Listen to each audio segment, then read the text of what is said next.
being an entrepreneur myself, I can understand what the situation of all these young people is living here, showing what they are doing at the moment. And from my experience, I created my company, it was like 10 years ago, more or less,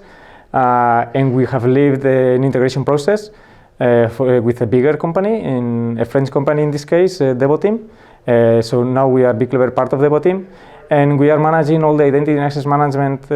business for all the group. So it has been a really important step in our lives in order to be able to not only manage but also set all the strategy from a sales perspective, from a delivery perspective for the whole group, working with different countries, and in this case working all together with the Basque Cybersecurity Center to show them how we can bring all the managing stuff and all the knowledge to become BigClever as the center of excellence in the delivery of identity and access management projects. It has been key for us and for the future that we are seeking for the next years.